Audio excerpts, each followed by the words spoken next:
पाठ 1 दो बैलों की कथा। जानवरों में गधा सबसे ज़्यादा बुद्धिहीन समझा जाता है। हम जब किसी आदमी को परले दर्जे का बेवकूफ़ कहना चाहते हैं तो उसे गधा कहते हैं। गधा सचमुच बेवकूफ़ है या उसके सीधेपन, उसकी निरापद सहिष्णुता ने उसे यह पदवी दे दी है, उसका निश्चय नहीं किया जा सकता। गाय सींग मारती है। ब्याही हुई गाय तो अनायास ही सिंहनी का रूप धारण कर लेती है। कुत्ता भी बहुत गरीब जानवर है, लेकिन कभी कभी उसे भी क्रोध आ ही जाता है, किंतु गधे को कभी क्रोध करते नहीं सुना, न देखा। जितना चाहो गरीब को मारो, चाहे जैसी खराब सड़ी हुई घास सामने डाल दो, उसके चेहरे पर कभी असंतोष की छाया भी नहीं दिखाई देती।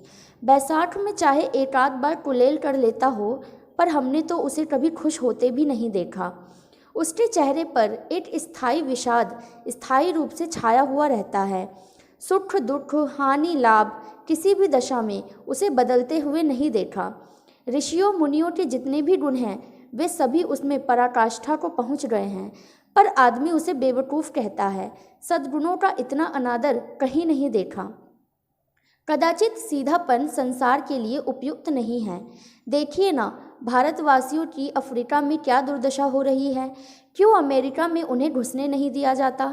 बेचारे शराब नहीं पीते, 4 पैसे कुछ समय के लिए बचा कर रखते हैं, जी तोड़ कर काम करते हैं, किसी से लड़ाई झगड़ा नहीं करते, 4 बातें सुनकर गम खा जाते हैं, फिर भी बदनाम हैं। जीवन के आदर्श को निवा करते हैं। अगर वे भी ईंट का जवाब पत्थर से देना सीख जाते तो शायद सभ्य कहलाने लगते। जापान की मिसाल सामने है।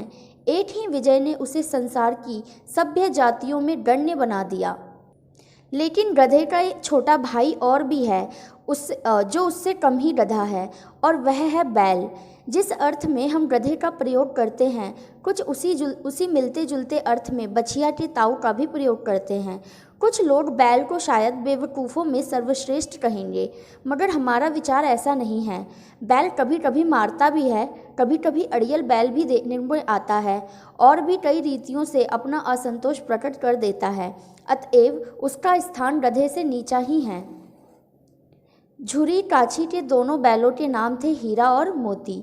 दोनों पछाई जाति के थे, देखने में सुंदर, काम में चौकस, डील में ऊंचे। बहुत दिनों तक साथ रहते रहते दोनों में भाईचारा हो गया था।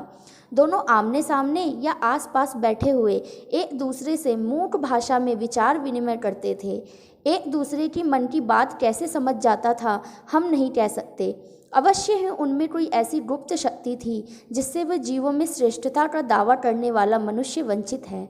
दोनों एक दूसरे को चाटकर और सूंघकर अपना प्रेम प्रकट करते। कभी कभी दोनों सींग भी मिला लिया करते थे, विग्रह के नाते से नहीं, केवल विनोद के भाव से, आत्मीयता के भाव से।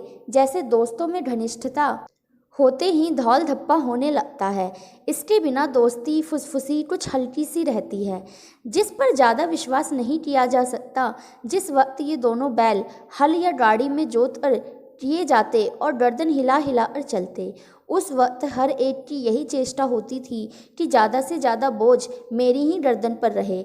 एक दिन के बाद दोपहर या संध्या को दोनों खुलते तो एक दूसरे को चाटकर चूटकर अपनी थकान मिटा लिया करते। नाद में खली भूसा पड़ जाने के बाद दोनों साथ उठते, साथ में नाद में मुंह डालते और साथ ही बैठते थे।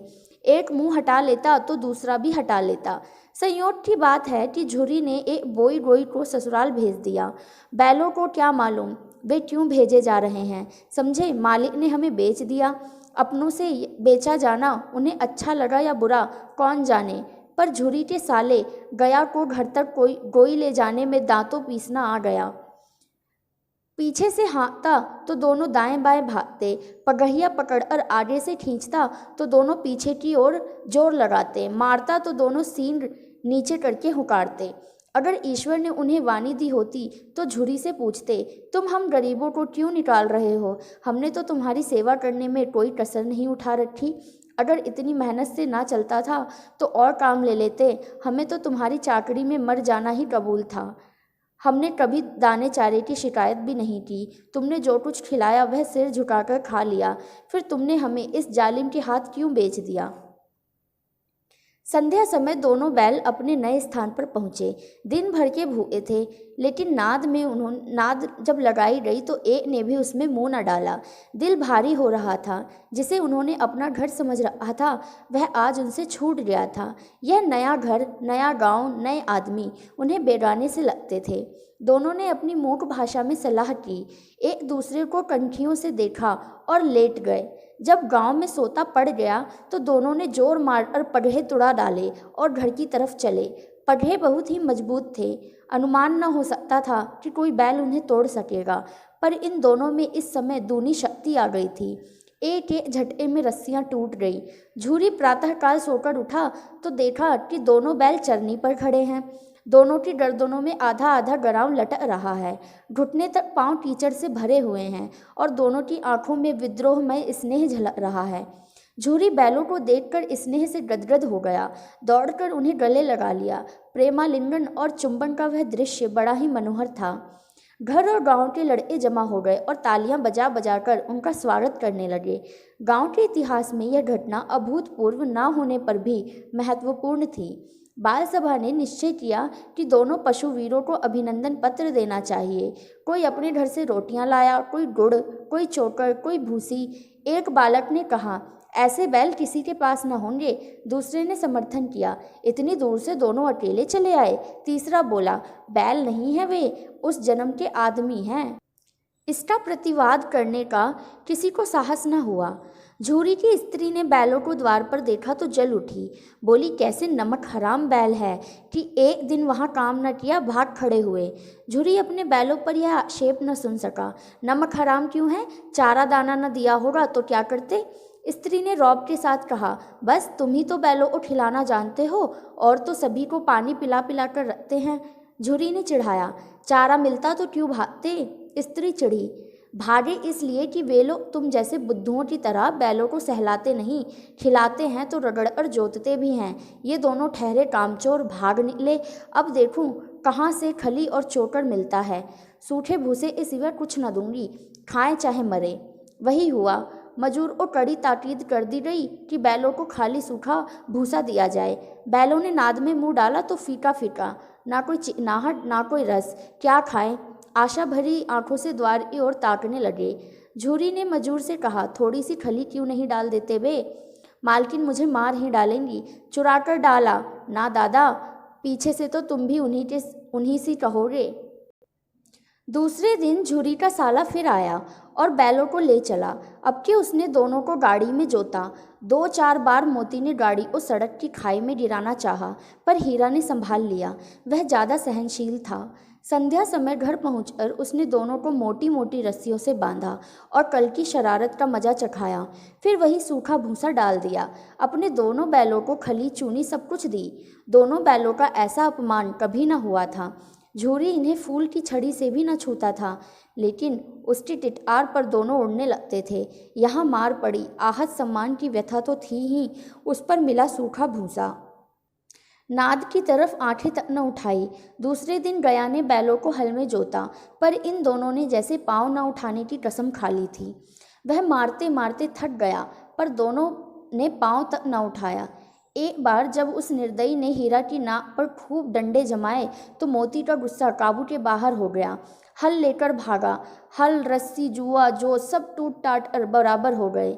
गले में बड़ी बड़ी रस्सियां न होती तो दोनों पकड़ाई में न आते। हीरा ने मूक भाषा में कहा, भागना व्यर्थ है।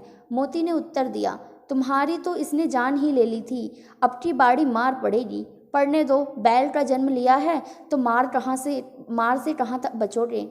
गया 2 आदमियों के साथ दौड़ा आ रहा है। दोनों के हाथों में लाठियां हैं। मोती बोला, कहो तो दिखा दूं कुछ मजा, मैं भी लाठी लेकर आ रहा है। हीरा ने समझाया, नहीं भाई खड़े हो जाओ, मुझे मारेगा तो मैं भी 1-2 गिरा दूंगा। नहीं, हमारी जाति का यह धर्म नहीं है। मोती दिल में ऐंठ कर रह गया। गया आ पहुंचा और दोनों को पकड़कर ले चला। कुशल हुई कि उसने इस वक्त मारपीट ना की, नहीं तो मोती भी पलट पड़ता। उसके तेवर देखकर गया और उसके सहायक समझ गए कि इस वक्त टाल जाना ही मसलहत है। आज दोनों के सामने फिर वही सूखा भूसा लाया गया। दोनों चुपचाप खड़े रहे। घर के लोग भोजन करने लगे। उसी वक्त छोटी सी लड़की 2 रोटियां लेकर निकली और दोनों के मुंह में देकर चली गई। उसे रोटी से इनकी भूख तो क्या शांत होगी, पर दोनों के हृदय को मानो भोजन मिल गया। यहाँ भी किसी सज्जन का वास है। लड़की भैरोई थी, उसकी माँ मर चुकी थी। सौतेली माँ उसे मारती रहती थी, इसलिए इन बैलों से उसे एक प्रकार की आत्मीयता हो गई थी। दोनों दिन भर जोते जोते डंडे खाते अड़ते, शाम को थान पर बांध दिए जाते और रात को वही बालिका उन्हें 2 रोटियां खिला जाती। प्रेम के इस प्रसाद की यह बरकत थी कि दोनों एक गाल सूखा भूसा खाकर भी दोनों दुर्बल न होते थे, मगर दोनों की आंखों में रोम रोम में विद्रोह भरा हुआ था। एक दिन मोती ने मूक भाषा में कहा, अब तो नहीं सहा जाता हीरा, क्या करना चाहते हो?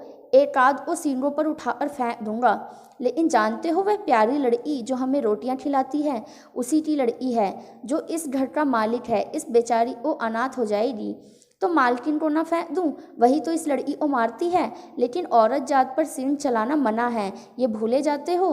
तुम तो किसी तरह निकलने ही नहीं देते। बताओ, तुड़ाकर भाग चलें? हाँ, यह मैं स्वीकार करता हूँ, लेकिन इतनी मोटी रस्सी टूटेगी कैसे? इसका एक उपाय है। पहले रस्सी को थोड़ा सा चबा लो, फिर एक झटके में टूट जाती है। रात को जब बालिका रोटियां खिलाकर चली गई, दोनों रस्सियां चबाने लगे, पर मोटी रस्सी मुंह में ना आती थी। बेचारे बार बार जोर लगाकर रह जाते थे। सहसा घर का द्वार खुला और वही लड़की निकली। दोनों सिर झुकाकर उसका हाथ चाटने लगे। दोनों की पूंछें खड़ी हो गई। उसने उनके माथे पर सहलाया और बोली, खोले देती हूँ, चुपके से भाग जाओ, नहीं तो यहाँ के लोग मार डालेंगे। आज घर में सलाह हो रही है कि इनकी नाकों में नाथ डाल दी जाए। उसने गराव खोल दिया, पर दोनों चुपचाप खड़े रहे। मोती ने अपनी भाषा में पूछा, अब चलते क्यों नहीं? हीरा ने कहा, चले तो, लेकिन कल इस अनाथ पर आफत आ जाएगी, सब इसी पर संदेह करेंगे। सहसा बालिका चिल्लाई, दोनों फूफा वाले बैल भागे जा रहे हैं। ओ दादा दादा, दोनों बैल भागे जा रहे हैं, जल्दी दौड़ो। गया हड़बड़ा और भीतर से निकला और बैलों को पकड़ने चला। वे दोनों भागे। गया ने पीछा किया और भी तेज हुए। गया ने शोर मचाया, फिर गांव के कुछ आदमियों को भी साथ लेने के लिए लौटा। दोनों मित्रों को भागने का मौका मिल गया, सीधे दौड़ते चले गए। यहाँ तक कि मार्ग का भी ज्ञान न रहा। जिस परिचित मार्ग से आए थे उसका यहाँ पता न था। नए नए गांव मिलने लगे। तब दोनों एक खेत के किनारे खड़े होकर सोचने लगे कि अब क्या करना चाहिए। हीरा ने कहा, मालूम होता है राह भूल गए। तुम भी बेतहाशा भागे, वहीं उसे मार गिराना था ना। उसे मारते तो दुनिया क्या कहती? वह अपना धर्म छोड़ दे, लेकिन हम अपना धर्म कब क्यों छोड़ें? दोनों भूख से व्याकुल हो रहे थे। खेत में मटर खड़ी थी, चरने लगे। रह रहकर आहट ले लेते थे, कोई आता तो नहीं। जब पेट भर गया तो दोनों ने आज़ादी का अनुभव किया तो मस्त होकर उछलने कूदने लगे। पहले दोनों ने डकार ली, फिर सींग मिलाए और एक दूसरे को ठेलने लगे। मोती ने हीरा को कई कदम पीछे हटा दिया, यहाँ तक कि वह खाई में गिर गया। तब उसे भी क्रोध आया, संभल कर उठा और फिर मोती से मिल गया। मोती ने देखा ठेल में झगड़ा हुआ चाहता है तो किनारे हट गया। अरे ये क्या, कोई सांड दौड़ता चला आ रहा है। हाँ, सांड ही है। वह सामने आ पहुंचा। दोनों मित्र बगले झांक रहे हैं। सांड पूरा हाथी है, उससे भिड़ना जान से हाथ धोना है, लेकिन ना भिड़ने पर भी जान बचती नजर नहीं आती। इन्हीं की तरफ से आ भी रहा है, कितनी भयंकर सूरत है। मोती ने मूक भाषा में कहा, बुरे फंसे, जान बचेगी, उपाय सोचो। हीरा ने चिंतित स्वर में कहा, अपने घमंड में भूला हुआ है, आरजू विनती न सुनेगा। भाग क्यों न चले? भागना कायरता है तो फिर यहीं मरो। बंदा तो 9-2-11 होता है, और जो दौड़ाए तो फिर कोई उपाय सोचो जल्दी। उपाय यही है कि उस पर दोनों जने एक साथ चोट करें। मैं आगे से रगेदता हूँ, तुम पीछे से रगेदो। दोहरी मार पड़ेगी तो भाग खड़ा होगा। मेरी ओर झपटे तो तुम बगल से उसके पेट में सींग घुसेड़ देना। जान जोखिम है, पर दूसरा उपाय भी तो नहीं। दोनों मित्र जान हथेलियों पर लेकर लपके। सांड को भी संगठित शत्रुओं से लड़ने का तजुर्बा न था। वह तो एक शत्रु से मल्लयुद्ध करने का आदी था। ज्यों ही हीरा पर झपटा, मोती ने पीछे से दौड़ाया। सांड उसकी तरफ मुड़ा तो हीरा ने रगेदा। सांड चाहता था कि एक एक करके दोनों को गिरा दे, पर ये दोनों भी उस्ताद थे, उसे वह अवसर न देते थे। एक बार सांड झल्लाकर हीरा का अंत कर देने के लिए चला कि मोती ने बगल से उसका पेट में सींग भोंक दिया। सांड क्रोध में आकर पीछे फिरा तो हीरा ने दूसरे पहलू में सींग चुभा दिया। आखिर बेचारा जख्मी होकर भागा और दोनों मित्रों ने दूर तक उसका पीछा किया, यहाँ तक कि सांड बेदम होकर गिर पड़ा। तब दोनों ने उसे छोड़ दिया। दोनों मित्र विजय के नशे में झूमते चले जाते थे।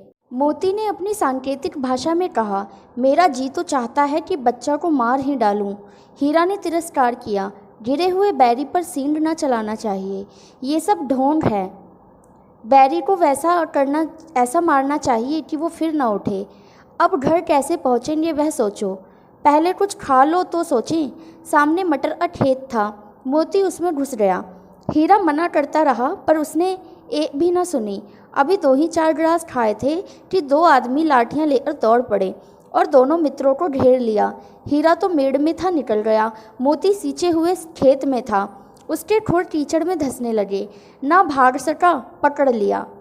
हीरा ने देखा संगी संकट में है तो लौट पड़ा, फंसेंगे तो दोनों फंसेंगे। रखवालों ने उसे भी पकड़ लिया। दोनों मित्रों को जीवन में पहली बार ऐसा साबिका पड़ा कि सारा दिन बीत गया और खाने को एक तिनका भी ना मिला। समझ ही में ना आता था यह कैसा स्वामी है। इससे तो गया फिर भी अच्छा था। यहाँ कई भैंसें थी, कई बकरियाँ, घोड़े, गधे, पर किसी के सामने चारा ना था। सब जमीन पर मुर्दों की तरह पड़े थे। कई तो इतने कमज़ोर हो गए थे कि खड़े भी ना हो सकते थे। सारा दिन दोनों मित्र फाटक की ओर टकटकी लगाए ताकते रहे, पर कोई चारा लेकर आता ना दिखाई दिया। तब दोनों ने दीवार की नमकीन मिट्टी चाटनी शुरू की, पर इससे क्या तृप्ति होती। रात को भी जब कुछ भी खाने को ना मिला तो हीरा के दिल में विद्रोह की ज्वाला दहक उठी। मोती से बोला, अब तो नहीं रहा जाता मोती। मोती ने सिर लटकाए हुए जवाब दिया, मुझे तो मालूम होता है प्राण निकल रहे हैं। इतनी जल्दी हिम्मत न हारो भाई, यहाँ से भागने का कोई उपाय निकालो। आओ दीवार तोड़ दें, मुझसे तो अब कुछ नहीं होगा। बस इसी बूते पर अकड़ते थे, सारी अकड़ निकल गई। बाड़े की दीवार कच्ची थी, हीरा मजबूत तो था ही। अपने नुकीले सिन दीवार में गड़ा दिए और जोर मारा तो मिट्टी का एक चिप्पड़ निकल आया। फिर तो उसका साहस और बढ़ा। उसने दौड़ दौड़ कर दीवार पर चोटें की और हर चोट में थोड़ी थोड़ी मिट्टी गिरने लगी। उसी समय कांजी हाउस का चौकीदार लालटेन लेकर जानवरों की हाजिरी लेने के लिए आया। हीरा का उज्जड़पन देखकर उसने उसे कई डंडे रसीद दिए और मोटी सी रस्सी से बांध दिया। मोती ने पड़े पड़े कहा, आखिर मार खाई, क्या मिला? अपने बूते भर जोर तो मार दिया, ऐसा जोर मारना कि किस काम का कि बंधन में पड़ गए। जोर तो मारता ही जाऊंगा, चाहे कितने ही बंधन पड़ते जाएं। जान से हाथ धोना पड़ेगा, कुछ परवाह नहीं, यूँ भी तो मरना ही है। सोचो दीवार खुद जाती तो कितनी जानें बच सकती थी। इतने भाई यहाँ बंद हैं, किसी की देह में जान नहीं है। 2-4 दिन और यही हाल रहा तो सब मर जाएंगे। हाँ, यह बात तो है। अच्छा तो ला, फिर मैं भी जोर लगाता हूँ। मोती ने भी दीवार में उसी जगह सींग मारा। थोड़ी सी मिट्टी गिरी और हिम्मत बढ़ी। फिर तो वह दीवार में सींग लगाकर इस तरह जोर लगाने लगा मानो किसी प्रतिद्वंदी से लड़ रहा हो। आखिर 2 घंटे की जोर आजमाई के बाद दीवार ऊपर से लगभग 1 हाथ गिर गई। उसने दूनी शक्ति से दूसरा धक्का मारा तो आधी दीवार गिर पड़ी। दीवार का गिरना था कि अधमरे से पड़े हुए सभी जानवर चेत उठे। 3 घोड़ियां सरपट भाग निकली, फिर बकरियां निकली, इसके बाद भैंसें भी खिसक गईं, पर गधे अभी तक ज्यों का त्यों खड़े थे। हीरा ने पूछा, तुम दोनों क्यों नहीं भाग जाते?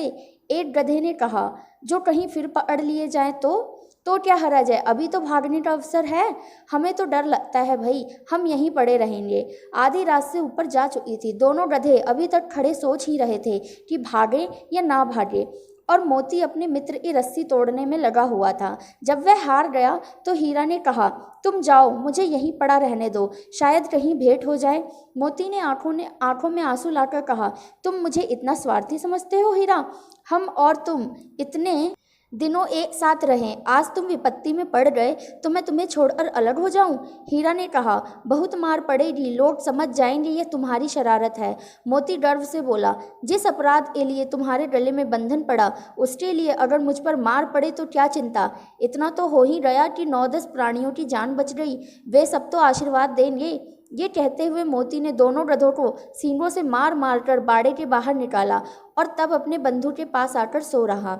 भोर होते ही मुंशी और चौकीदार तथा अन्य कर्मचारियों में कैसी खलबली मची, इसके लिखने की जरूरत नहीं। बस इतना ही काफ़ी है कि मोती की खूब मरम्मत हुई और उसे भी मोटी रस्सी से बांध दिया गया। एक सप्ताह तक दोनों वहां बंधे पड़े रहे। किसी ने चारे का एक तृण भी न डाला। हाँ, एक बार पानी दिखा दिया जाता था, यही उनका आधार था। दोनों इतने दुर्बल हो गए थे कि उठा तक न जाता था। ठठरियां निकल आई थीं। एक दिन बाड़े के सामने डुग्गी बजने लगी और दोपहर होते होते वहाँ 50-60 आदमी जमा हो गए। तब दोनों मित्र निकाले गए और उनकी देखभाल होने लगी। लोग आ आकर उनकी सूरत देखते और मन फीका करके चले जाते। ऐसे मृतक बैलों को कौन खरीदेगा। साहस एक दढ़ियल आदमी जिसकी आंखें लाल थी और मुद्रा अत्यंत कठोर आया और दोनों मित्रों के कूल्हों में उंगली गोदकर मुंशी जी से बातें करने लगा। उसका चेहरा देखकर अंतर्ज्ञान से दोनों मित्रों के दिल कांप उठे। वह कौन है और उन्हें क्यों टटोल रहा है, इस विषय में उन्हें कोई संदेह ना हुआ। दोनों ने एक दूसरे को भीत नेत्रों से देखा और सिर झुका लिया।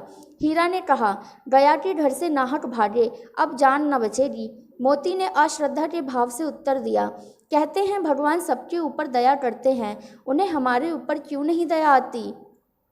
भगवान के लिए हमारा मरना जीना दोनों बराबर है। चलो अच्छा ही है, कुछ दिन उसके पास तो रहेंगे। एक बार भगवान ने उस लड़की के रूप में हमें बचाया था, क्या अब न बचाएंगे। यह आदमी छुरी चलाएगा, देख लेना। तो क्या चिंता है, मांस खाल सींग हड्डी सब किसी न किसी तो काम आएगी। नीलाम हो जाने के बाद दोनों मित्र उस दढ़ियल के साथ चले।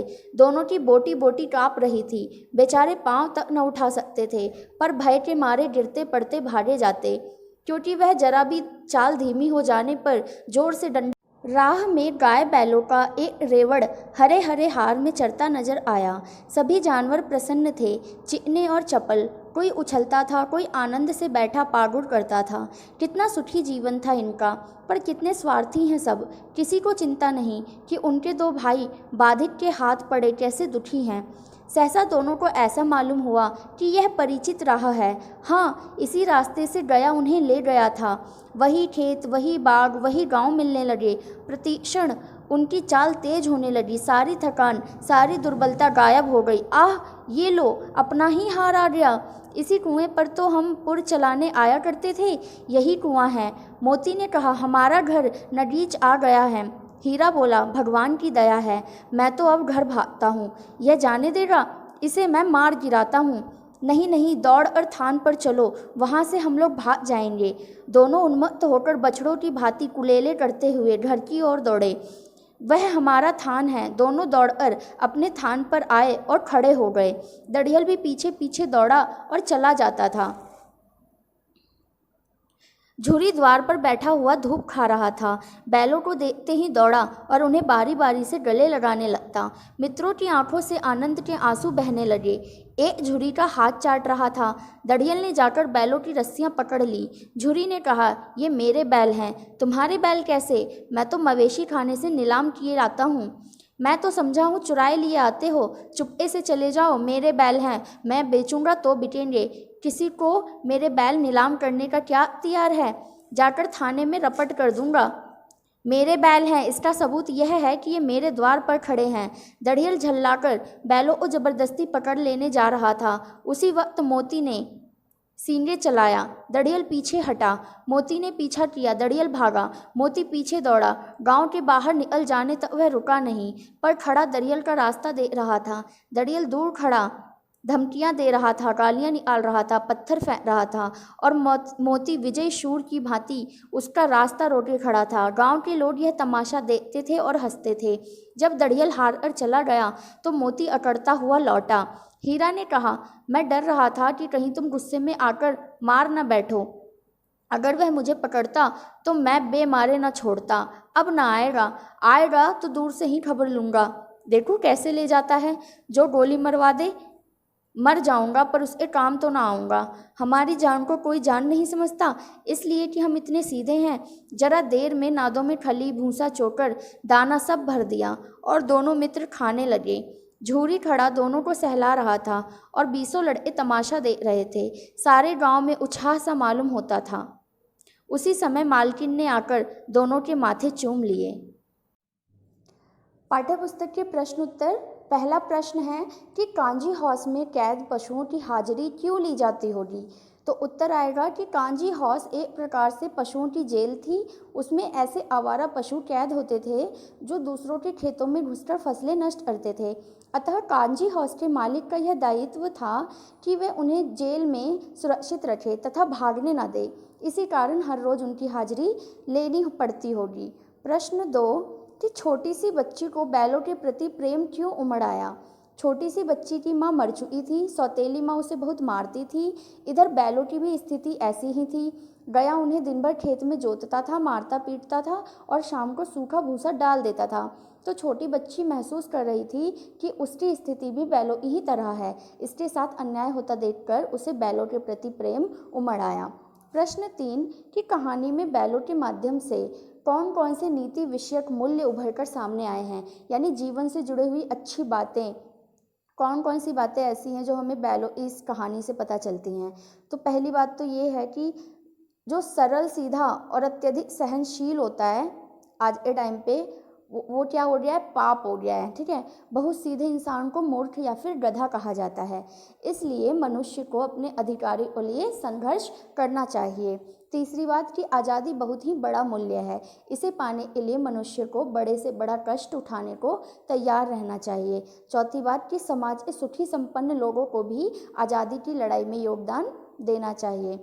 प्रश्न 4 कि प्रस्तुत कहानी में प्रेमचंद ने गधे की किन स्वभावगत विशेषताओं के आधार पर उसके प्रति रूढ़ अर्थ यानी मूर्छ या फिर गधे का प्रयोग ना करके किस नए अर्थ की ओर संकेत किया है, यानी गधे की कौन सी क्वालिटी या फिर गुण बताए हैं। तो इसका उत्तर हो जाएगा कि गधा जो होता है सबसे बुद्धिहीन प्राणी माना जाता है। यदि किसी मूर्ख को मूर्ख कहना हो तो हम उसे क्या कह देते हैं, गधा।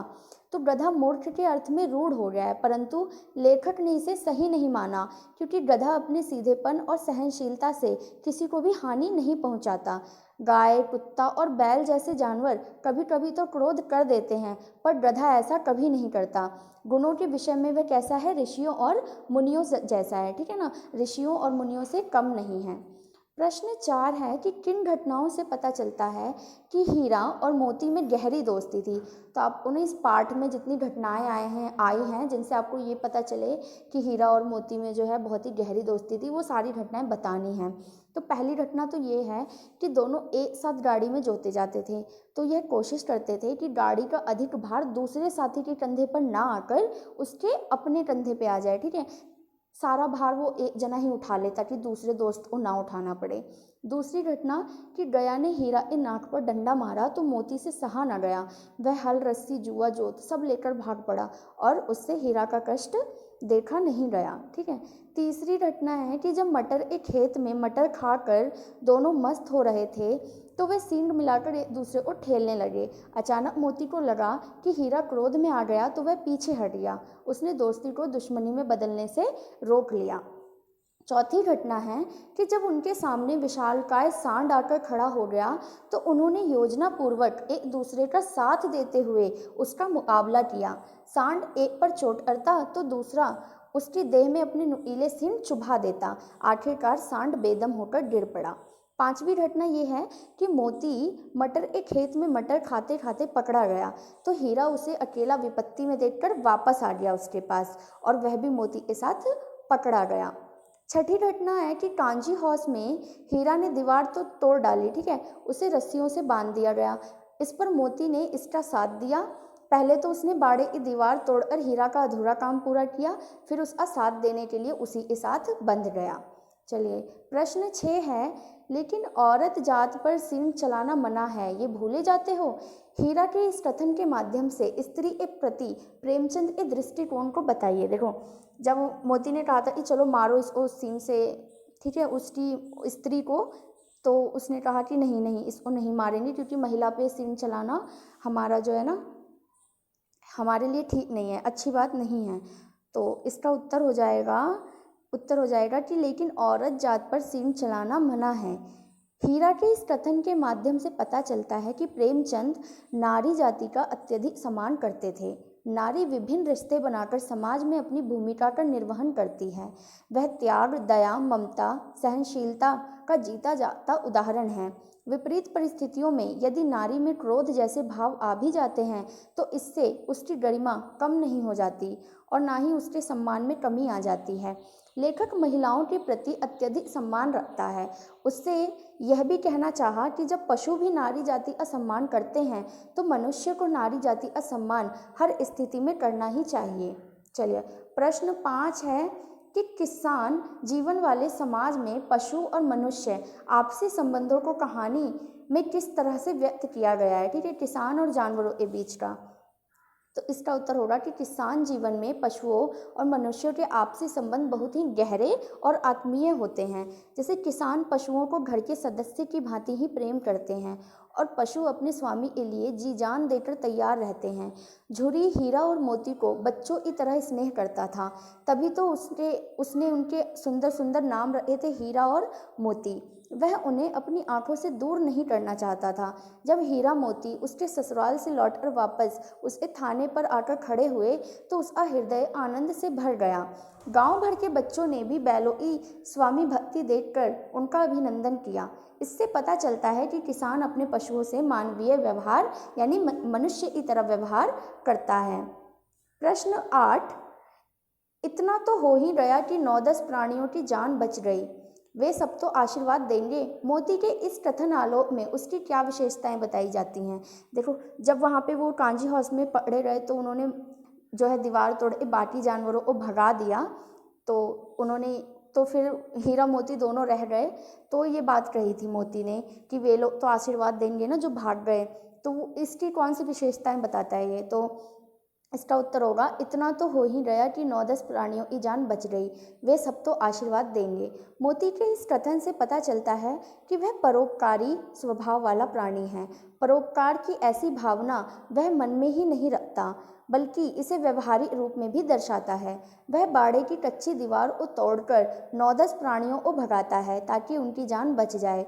मोती सच्चा मित्र भी है। वह कांजी हाउस में हीरा को अकेला छोड़कर नहीं जाता। वह आशावादी भी है। उसे विश्वास है कि ईश्वर उसकी जान अवश्य बचाएं।